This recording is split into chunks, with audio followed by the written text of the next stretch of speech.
ça va commencer. Attends, s'il te plaît, vraiment, je suis pas prêt.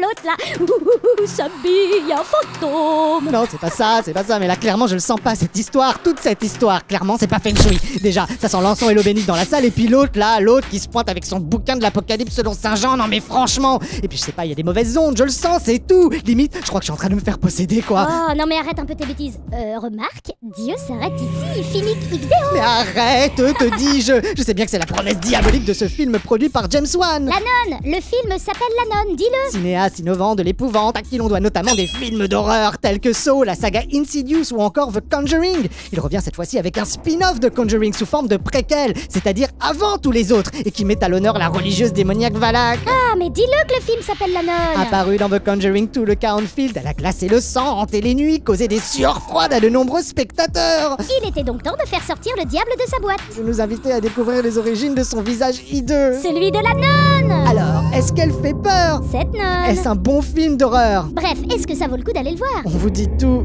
Dis-le. dans la histoire de la nonne. Oh my god.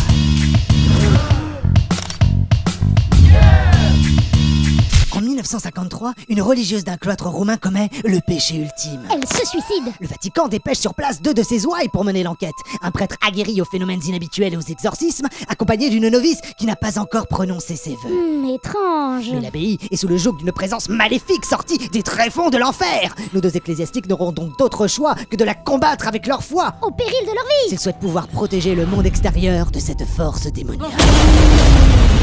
Alors, est-ce que ça vaut le coup d'aller le voir? Avec James Wan aux commandes d'une histoire originale, qui plus est centrée autour du personnage de Valak, la barre était haute. On espérait secrètement un coup de génie cinématographique de Wan, mais celui-ci ne vient finalement jamais.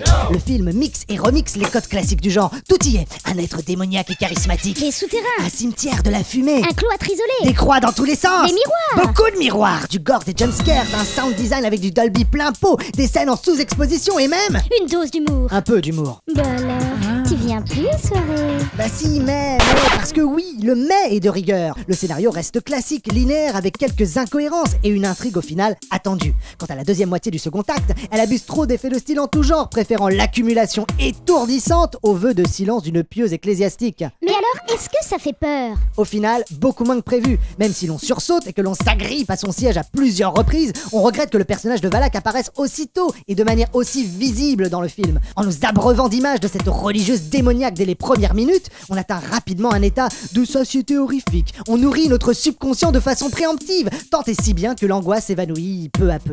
La nonne... Ah, tu l'as dit. Oui, La Nonne est donc malheureusement pas le chef-d'œuvre fantasmé, mais le film est néanmoins servi par un beau travail de photographie, de lumière avec des décors aboutis, à même de vous transporter dans l'atmosphère et de vous donner la chair de poule, tout du moins de vous plonger dans l'univers anxiogène de cette saga. Et ça, c'est déjà pas mal. Attendez, ne partez pas! Une histoire, ça se partage. Mettez-nous un pouce! Ou un commentaire.